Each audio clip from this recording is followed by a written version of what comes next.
जय गुरु जी संगत जी। आज एक सत्संग आपसे शेयर करना था। कुछ दिन पहले मेरी तबीयत ख़राब हो गई। रात को 2:30 बजे के आसपास मुझे इतना गले में दर्द, सर में दर्द और आंखों में मतलब इतना पेन हो रहा था कि मैं सो नहीं पा रही थी। तो मैं आई हूँ बाहर उठ के और ड्राइंग रूम में गुरुजी के स्वरूप के पास लेट गई, मंत्र जाप लगा लिया। और मंत्र जाप सुनते सुनते मुझे कब नींद आ गई मुझे नहीं पता। और उस मंत्र जाप ने मुझे कितना मतलब मेडिसिन दी है, कितनी प्योरिटी दी है कि जब मैं सुबह उठी हूँ तो सुबह बिल्कुल एकदम ठीक। वरना इतना पेन और इतनी तबीयत खराब होने पर 4-5 दिन तो मेडिसिन के बिना आप रह ही नहीं सकते हो। तो ये गुरुजी का शुक्राना है कि उन्होंने मुझे मंत्र जाप जैसा एक ऐसा मतलब कवच दे दिया कि आप अगर करते रहते हो तो बहुत चीज़ें तो आपके साइड से नेगेटिविटी ऐसे ही हटती चली जाती है। एक सत्संग और बताना है, मेरी फ्रेंड फरीदाबाद में रहती हैं, उनकी बेटी का सत्संग है। वो बड़े मंदिर गई दर्शन के लिए, अभी रिसेंटली हफ्ता 10 दिन हुआ है। तो उसके मन में था जाने से पहले कि गुरुजी आज मेरे को ना चाय प्रसाद देना, मैं चाय प्रसाद लूँगी। तो मन में था, बोल रही थी वो गुरुजी से। तो जब वो बड़े मंदिर गई तो उसको चाय प्रसाद ही मिला। और जब उसको चाय प्रसाद मिला तो जस्ट वो बैठ के जैसे चाय प्रसाद ले रही थी तो 2 सेकंड के लिए वो बिल्कुल ऐसे हो गई जैसे कि जैसे होता है ना कि सेंस ही नहीं रहा। और वो बिल्कुल उसको कुछ फील नहीं हुआ। और थोड़ी देर बाद जब उसने देखा तो उसके दोनों पैरों पे ना चाय गिरी हुई थी। और तब उसको फील हुआ कि वो गरम गरम पैर जल रहे हैं। तो तब उसे एहसास हुआ, मतलब वो 2 मिनट के लिए बिल्कुल फेंट हो गई। तो उसके बाद चाय गिर गई, उसने फिर भी शुक्राना किया, शुक्राना गुरुजी, क्योंकि उसे लग रहा था कि कोई ना कोई कष्ट गुरुजी ने हटाया है। और आप इमेजिन करोगे, उसको जो प्रॉब्लम थी, मंथ में उसके पैरों पे ना स्वेलिंग आ जाती थी और उसके बाद से गुरुजी ने उसकी स्वेलिंग ही ख़त्म कर दी। मतलब इतना अच्छा, इतनी अच्छी तरीके से संभालते हैं हमको। सिर्फ एक चीज़ रहती है, अगर आप दिल से और मन से पूरे विश्वास के साथ आप गुरुजी का नाम लेते हो, उन्हें मानते हो, तो आपकी सारी प्रॉब्लम्स बिना कहे वो अपने आप ही सॉल्व कर देते हैं। जय गुरु जी, शुक्राना गुरु जी।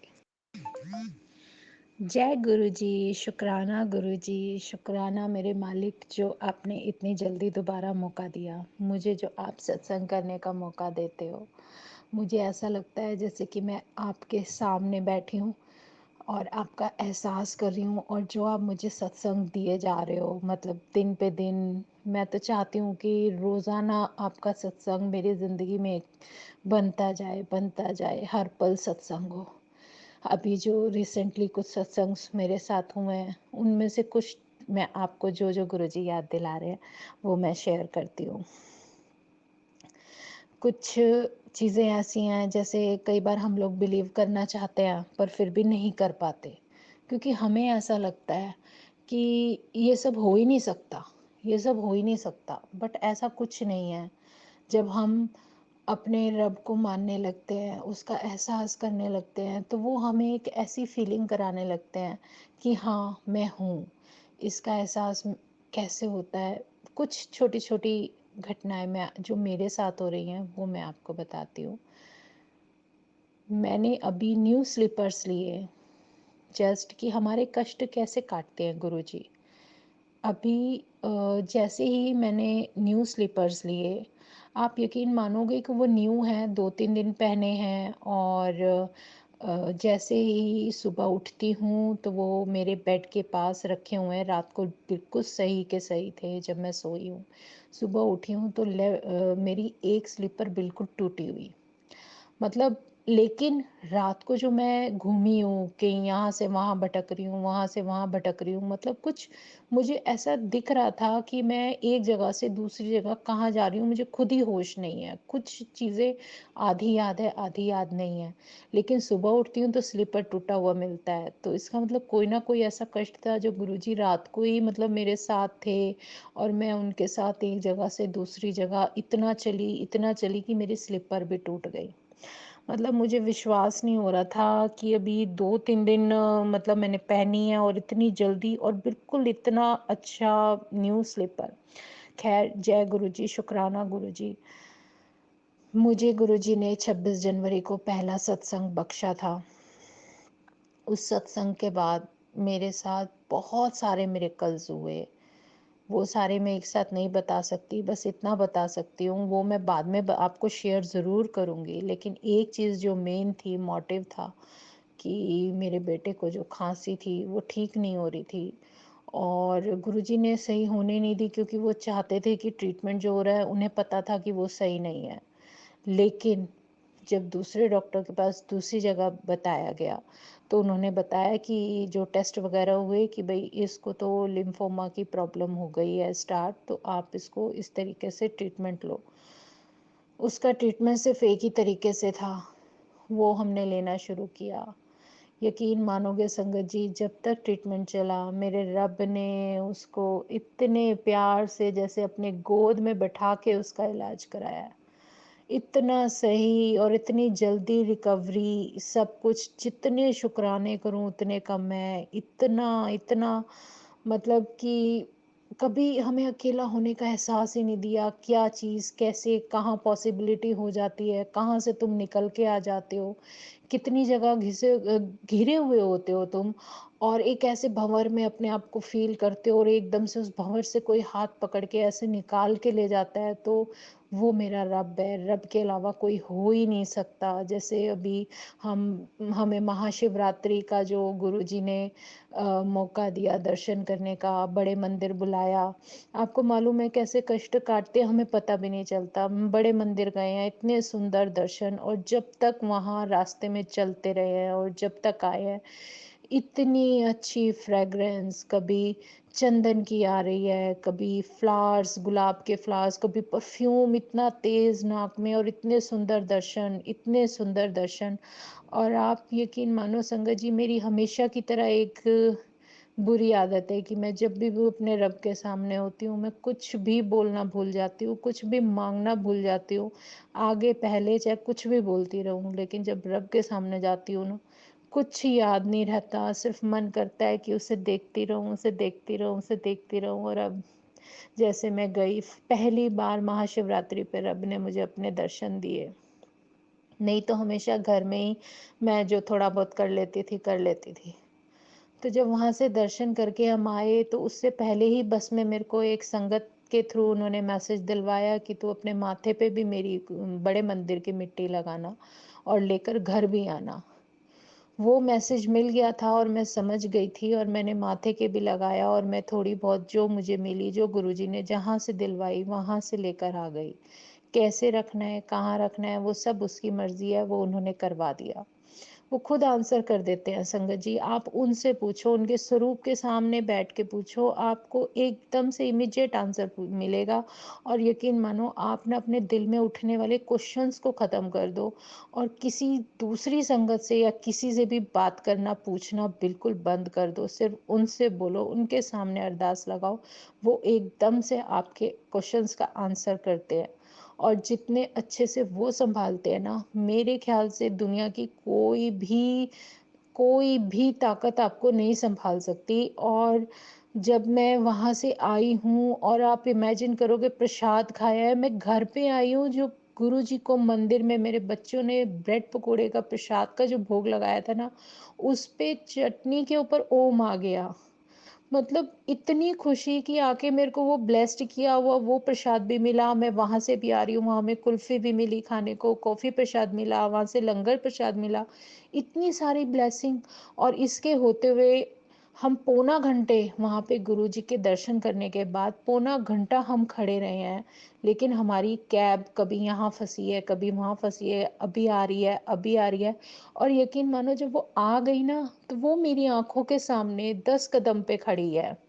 पहले तो उस कैब वाले ने मना कर दिया क्योंकि हम लोग 5 थे, लेकिन फिर भी वो कह सुन के मान गया, तो 3 संगत बैठ गई और वो हमें बुला रही थी। यकीन मानोगे हमारी और कैब के बीच में डिफरेंस सिर्फ 10 कदम का, इवन 10 कदम का। और हम वहाँ खड़े हैं और हम जाना चाह रहे हैं, सेवादारों ने हमें जाने ही नहीं दिया। मतलब इसमें गुरुजी की कोई मर्जी थी। वो चाहते थे कि हम उस कैब तक नहीं पहुंचे, तो कोई कारण होगा इसका। उन्होंने हमें हमारे लेफ्ट में बोला कि यहाँ से घूम के जाओ आप, वहाँ बाहर रेड लाइट पे टी पे पहुंच जाओगे, वहां से आपको कैब मिलेगी। तो हम ना चाहते हुए भी, मतलब सामने आंखों के कैब खड़ी है और हम उस कैब तक नहीं पहुंचे, और हम लेफ्ट टर्न करके पूरा राउंड घूम के पार्क के अंदर से वो बाहर मेन रोड पे निकले हैं। और वो जो गेट देखा, वो सामने राधा स्वामी आश्रम का था। मतलब हम वहां निकल गए।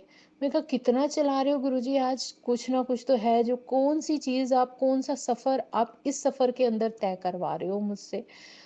वहां पे जाके हम कैब लेते हैं, फिर हम वहां बैठते हैं, और जितनी देर मैं कैब के अंदर बैठी हूँ, मेरी गोदी में दूसरी संगत बैठ के आई है। मुझे खुद नहीं कुछ समझ आ रहा कि हम कैसे क्या करते आ रहे हैं।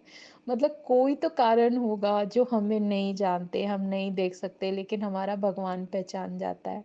और आज आज उठी हूँ, आज मंडे है, हमेशा की तरह वही पूजा करके गुरुजी की, उनको निहार के, उनसे बहुत सारी बातें करके, उनसे बहुत सारा प्यार करके, जैसे ही मैं उनसे बात कर रही हूँ, और उसके बाद जब मैं चाय प्रसाद लेती हूँ, तो चाय प्रसाद पीने के बाद चाय वाले कप के अंदर पूरा त्रिशूल दर्शन मुझे गुरुजी ने करा दिए। और इतना सुंदर दर्शन, ओह बस क्या बताऊं। ऐसे ही दर्शन होते हैं गुरुजी के, वो फील कैसे करा देते हैं। क्योंकि जब मैं शिवरात्रि से घर आई थी, मैंने माथे पे मिट्टी भी लगाई थी अपने गुरुजी की। और जब मैं रात को सोई हूँ ना, तो पता नहीं क्यों मन था कि मैं, क्या कारण बना कि मैं अपने शिव के पास ही लेट गई आके। यकीन मानोगे एक छोटा सा, मतलब मच्छर जैसे मेरे को परेशान इरिटेट करने लगता है, मैं मुंह ढक लेती हूँ यार, नहीं। मतलब उसकी वॉइस, उसके पंखों की आवाज कान में आ रही थी, वैसे मुझे कुछ नहीं कर रहा था। वो जैसे ही मैंने मुंह ढका ना, आप संगत जी, मैं उठी हुई हूँ, मैं उठी हुई हूँ, और मुझे इतनी तेज पेट पे किसी ने थप्पड़ मारा। और जैसे मेरे कानों में आवाज आई कि तेरी बीमारी जो है ना, उसको मैंने मारा है, मतलब उसको चपत लगाई है। इतनी तेज पेट पे स्लैप फील हुआ है, और मतलब मेरा विश्वास, मतलब क्या बताऊं मैं, किन शब्दों में बयान करूं कि मेरे को, मैं सोई भी नहीं हूँ, मेरी आंखें खुली हैं और मैं जागी हुई हूँ, और फिर भी मुझे किसी ने मारा। और उस टाइम 2 सेकंड के लिए मैं ऐसे चुपचाप हो गई, और मैं कह रही गुरु जी, मेरे को नहीं पता कौन है, क्या कर रहा है। आवाज तो आ गई थी कानों की, तेरी बीमारी को, जो तेरे पेट के अंदर बीमारी है ना, उसको मैंने थप्पड़ मारा है। और यकीन मानोगे, उसके बाद भी मैं बस गुरुजी को यही बोले जा रही हूँ, गुरुजी गुरुजी गुरुजी देख लेना, अब तो सब आपके हाथ में, मैं तो यहाँ सोई हूँ और यहीं लेटी रहूंगी, मैं हिलूंगी भी नहीं यहाँ से। थोड़ा बहुत तो डर इंसान होने के नाते लगता ही है, लेकिन गुरुजी से बात करके और फिर मैं सो गई। वाह, क्या फीलिंग थी, मैं आप लोगों को इमेजिन भी नहीं कर सकती। जय गुरुजी, शुक्राना गुरुजी, पता नहीं इतने सत्संग, मैं कहती हूँ गुरुजी रोज सुबह दोपहर शाम कोई ना कोई सत्संग मुझे देते रहा करो, और मैं जल्दी जल्दी आप लोगों से शेयर करूँ जब भी मौका लगेगा। जो शेयर मैं आपके सामने करूँगी वो करूँगी, बाकी तो गुरुजी ने जो सेवा दी हुई है मुझे मंथली ऑनलाइन सत्संग की, उसमें भी बोल देती हूँ। अब वो उनकी मर्जी है, वो मुझे क्या बुलवा रहे हैं, क्या याद कर रहे हैं, कुछ हम इमेजिन भी नहीं कर सकते और हम सोच भी नहीं सकते, क्योंकि बोलते तो वही हैं। अभी भी बहुत सारे हैं, बट चलो, जो गुरुजी ने याद दिला दिया अभी इमीडिएट, मेरा मन था कि मैं कुछ शेयर करूं, इसलिए मैंने आपसे शेयर किया। फिर नेक्स्ट उसमें मैं आपको डुगरी के इंसिडेंट बताऊंगी, क्योंकि बिल्कुल ऐसे फील कराए हैं गुरुजी ने आंखों के सामने आके, वो भी आप लोगों को जरूर शेयर करूंगी। जय गुरुजी, शुक्राना गुरु। जय गुरुजी, संगत जी, शुक्राना गुरुजी। गुरुजी का सत्संग सुनाना चाहती हूँ आज। उन्होंने हमें जो एक मैसेज दिया है अपने सत्संग सुना सुना के, कि साईनाथ और मेरे गुरु महाराज दोनों एक ही हैं। वो कैसे समझाया ये मैं आपको बता सकती हूँ कि मेरे साथ क्या हुआ। गुरुजी ने मुझे कैसे समझाया कि साईं और गुरुजी एक ही हैं। मेरी शादी 1994 में हुई थी और मेरे ससुर जी को, मेरे फादर इन लॉ को किसी ने एक साईं बाबा का ओरिजिनल स्वरूप गिफ्ट किया था। तो उनकी वैल्यू शायद उन्हें नहीं पता थी, उन्होंने उसको ऐसे ही डाल दिया कि भाई नहीं इतना अच्छा नहीं है, वो बेकार है, क्योंकि वो ब्लैक एंड वाइट था, है स्वरूप और बहुत बिल्कुल ओरिजिनल है साईं बाबा का। तो उन्होंने उसको ऐसे ही डाल दिया, वो स्टोर में रह गया। जब मैं शादी करके आई एक दिन, मैं सफाई करते करते मेरे को मिला और मैंने कहा ये तो साईं बाबा की तस्वीर है, ऐसे क्यों डली हुई है। वो मैंने उठा के अपने पास रख लिया। वो ज़्यादातर क्या होता था कि मेरे बच्चों की बुक्स में रहते थे, क्योंकि मैंने उनको लगाया तो नहीं था, लेकिन वो मेरे पास ही रहा और ना मेरा मन नहीं किया कि मैं उसको कहीं हटाऊं या कहीं डालूं। तो जब गुरुजी ने मुझे अपने दर्शन दिए और मुझे धीरे धीरे सिखाया कि क्या गलत है क्या सही है, और उसके बाद अभी जस्ट रिसेंटली जो मेरे साथ सत्संग हुआ है वो मैं आपको बता रही हूँ कि श्राद्धों से पहले, इन वाले श्राद्धों से पहले मुझे अचानक से गुरुजी ने जैसे दिखा दिया कि वहाँ पे साईं बाबा का स्वरूप रखा है, उसको स्टोर से लेके आ जा। क्योंकि घर में जो रेनोवेशन हुआ, नया फ्लोर बना था, तो इस वजह से बच्चों की बुक्स वगैरह सब स्टोर में थी, सब कुछ वहीं था, सारा सामान हमारा। तो वहाँ से मैं लेकर आई, मेरे को दिखाया कि भाई तू लेकर आ, मैं लेकर आ गई और मैंने उनको साफ़ किया और मेरे को मैसेज भी मिल रहा था कि मेरा स्वरूप तू साफ़ रखा कर। मैंने कहा ज़रूर, कुछ कोई तो मैसेज कर रहे हैं गुरुजी। तो फिर मैंने वो स्वरूप साफ़ करके अपने यहाँ, जहाँ मेरा गुरुजी का स्वरूप है, वहाँ रखा। फिर इतने मैसेज, इतने सत्संग सुनवाए गुरुजी ने कि साईं और मैं एक ही है, साईं और मैं एक ही हैं, हम दोनों एक ही हैं, तो एक ही समझ। तो उसके बाद फिर कुछ दिन बाद जैसे नवरात्रे आए, श्राद्ध आए, नवरात्रे आए, नवरात्रों में, नवरात्रों से पहले मेरे जो फादर इन लॉ हैं वो हॉस्पिटलाइज्ड हो गए। वो 10 दिन हो गए होंगे उन्हें हॉस्पिटल में। इतने मतलब बीमार हो गए कि कुछ दिनों बाद डॉक्टर्स ने कहा कि ये नहीं बच सकते, आप ऐसा करो, इनका ना मतलब ऑर्गन्स काम नहीं कर रहे हैं, लिवर काम नहीं कर रहा, किडनी काम नहीं कर रही, हार्ट फेल हो चुका है, तो आप ऐसा करो, आप इनको ना घर ले जाओ, जितने दिन हो सके उतनी सेवा करो और रखो। तो पता नहीं क्यों थर्सडे का दिन था, मैं यहाँ बैठी थी, मेरे को मन में ऐसा हुआ कि मैं जैसे उन्हें देखने जाऊँ तो मैं ना गुरुजी का चंदन का तिलक ले जाऊँ। और सच में संगत जी, मैंने चंदन का तिलक वहाँ ले जाके गुरुजी का, उनके माथे पे जो लगवाया है, गुरुजी का नाम लेके जो उनको ब्लेसिंग मिली है, उसके नेक्स्ट डे से वो रिकवर हो गए। वो बिल्कुल मतलब उनको जो ब्रीथ नहीं आ रही थी, जो ऑक्सीजन पर थे, उनका ऑक्सीजन हट गया, नीचे वाला पतले वाला पाइप लगा, फिर उनको काफ़ी आराम पड़ा। तो वो खुद हैरान थे। फिर मैंने उनको ब्रेसलेट की ब्लेसिंग पहनवाई बेटे से, तो उससे धीरे धीरे जो उनकी बॉडी में स्वेलिंग थी वो सारी हट गई। उसके बाद फिर उनको जल प्रसाद दिया गया। तो जल प्रसाद देने के बाद गुरुजी का, आप यकीन मानोगे संगत जी, वो धीरे धीरे धीरे धीरे इतनी रिकवरी हो गई कि उनका सारा कुछ ठीक हो गया। और उनके जो हार्ट में फेल बता रहे थे, वहाँ पे वॉल्व लगा के डॉक्टर ने उनको बिल्कुल ठीक कर दिया। तो मतलब गुरुजी कहते हैं कि जितना विश्वास तुम मेरे ऊपर रखते हो ना, तो मैं भी तुम्हारा विश्वास कभी खोने नहीं देता।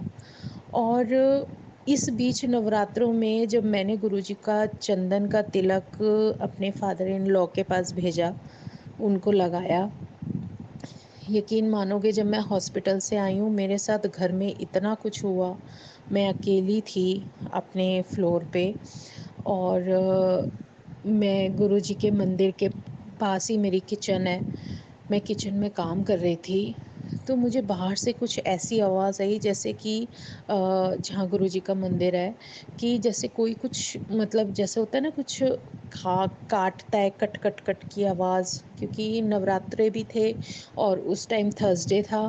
और मेरे जो खेती वगैरह रखी है वो भी रखा, सब कुछ ठीक था, माता का मंदिर, माता की शक्ति थी मेरे पास, शिव शक्ति हैं। तो मेरे को ये लगा कि कोई ना कुछ काट रहा है, और मैं बार बार बाहर आके देखा, 3-4 बार ऐसे ही मैं आई लेकिन मुझे कुछ दिखा नहीं। फिर मैं वापस किचन में काम करने लगी। उसके बाद फिर दोबारा से ऐसा लगा जैसे बाहर स्टेयर्स में कोई वुड का कुछ लेके बड़ी-सी पेटी और डम डम डप, डप डप करके 3-4 बार कोई गिरा, बहुत तेज़ गिरा। मैं भागी बाहर, मैं कहा कौन गिर गया भाई, किसका सामान गिर गया? देखा तो वहाँ कुछ भी नहीं था। संगत जी मेरे ना, मैं इतनी हैरान कि ये हो क्या रहा है। मैंने देखा मेरी बाहर मेन एंट्रेंस पे पानी के छींटे हैं, पानी गिरा हुआ है। मैं कहा बारिश तो आ नहीं रही, फिर ये पानी कहाँ से आया? ऐसा था जैसे कोई छींटा दे देता है। उसके बाद जब मैं अंदर आई तो मैंने देखा मेरा साईं का जो स्वरूप था, मेरे गुरुजी का जो मंदिर है, माता रानी के ना तो खेती टच थी ना कुछ था। गुरुजी का स्वरूप मेरा सोफे पे उल्टा पड़ा हुआ था, साईं बाबा का। मैं हैरान, मैंने कहा ये ऊपर से स्वरूप यहाँ कैसे गिर गया? फिर वो आवाज़ इमेजिन करी कि जस्ट उसके ऊपर मेरा मंदिर था, तो वो ऐसा लगा जैसे किसी की आपस में फ़ाइट हुई हो, नेगेटिविटी ने क्या मतलब ऐसे फ़ाइट हुई कि उन्होंने उसको इतना ज़ोर से मंदिर में मारा कि उसकी आवाज़ मुझे किचन में सुनाई दे रही है, कि लकड़ी कैसे एकदम से गिर रही है। 3-4 बार ऐसी आवाज़ आई और वो नीचे गिर गया। अगले दिन मुझे पता चला कि वो जो काटने की आवाज़ मुझे सुनाई दे रही थी, कट-कट जो आ रही थी और मुझे समझ नहीं आ रहा था, मेरा जो मंदिर में गुरुजी की गद्दी के पास तांबे का कलश रखा हुआ था, संगत जी उसके गले पे से आधा कलश कटा हुआ। इमेजिन कि कलश कौन काट देगा? अभी नया कलश तो रखा था, वो पूरा का पूरा कलश जैसे कि किसी ने गर्दन सी काट दी हो, इस तरीके से कटा हुआ था। मैं तो बस शुक्राना कर रही हूँ गुरुजी, शुक्राना गुरुजी, पता नहीं क्या चीज़ थी जिसने मेरे को इन चीज़ों से बचाया है। शुक्राना गुरुजी, शुक्राना, शुक्राना, अनंतम शुक्राना।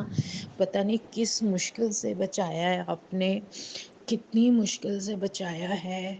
और वो मैं आपको कैसे इमेजिन करूँ कि जैसे कलश कटा हुआ था, तो देख के मेरे रोंगटे खड़े हो गए। और जो गुरुजी की गद्दी थी, उसके ऊपर जो मोर के पंख लगे हुए थे, वो मोर के पंख भी ऐसे ऊपर नीचे की तरफ डाउन थे जैसे किसी ने नोचने की, हटाने की कोशिश की हो। तो ये भी बहुत बड़ी मतलब एक अपने में हैरान करने वाली बात थी। मैं डरी तो, लेकिन पर मैं वही था कि एक विश्वास होता है कि या तो मुझे ऐसा फ़ील हुआ कि जैसे कोई नेगेटिविटी निकल के गई है, या उसने ऐसा कुछ करवाया कि जैसे वो नहीं बर्दाश्त कर पाई कि हम ब्लेसिंग्स क्यों देते हैं। हाँ, यहाँ पे गुरुजी क्यों हैं? मतलब गुरुजी ने हमारा कष्ट अपने ऊपर लिया। और फिर एक एक के बाद एक ऐसे सत्संग सुनवाए कि जिसमें मुझे होली बुक साफ़ करने का मैसेज मिला, तो मुझे समझ नहीं आ रहा था ये होली बुक का चक्कर क्या है? तो फिर नवरात्रों में ही फिर मैंने ड्रॉअर साफ़ किया अपना मंदिर का, तो सच में उसमें जो रामचरितमानस थी या जो कुछ भी था, वो सारी बुक्स मैंने निकाली, साफ़ की। और वो जैसे मैंने येलो कलर के कपड़े में पैक करके रखी, तो उसका एक बहुत बड़ा सत्संग है, वह मैं आपको फिर दोबारा से बताऊँगी। लेकिन फ़िलहाल अभी इतना ही। जय शुक्रान। वो सारी बुक्स ना, होली बुक्स, मेरे को गुरुजी ने ऐसा कुछ इंट्यूशन दिया कि मैंने उनको सनातन धर्म मंदिर में मतलब सेवा के लिए दे दिया कि कोई भी पढ़ेगा तो वहाँ रखवा देते हैं।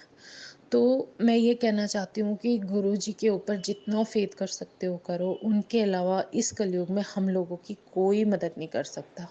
सिर्फ़ वही हैं, पता नहीं कौन-सा भार हटाया है। मेरे बेटे की तबीयत इतनी ख़राब हो गई थी, उसको हेल्थ बख़्शी है, मुझे हेल्थ बख़्शी है। जितना शुक्राना हम करें गुरुजी आपका अनंत नाम शुक्राना उतना कम है। जय गुरुजी, शुक्राना गुरुजी।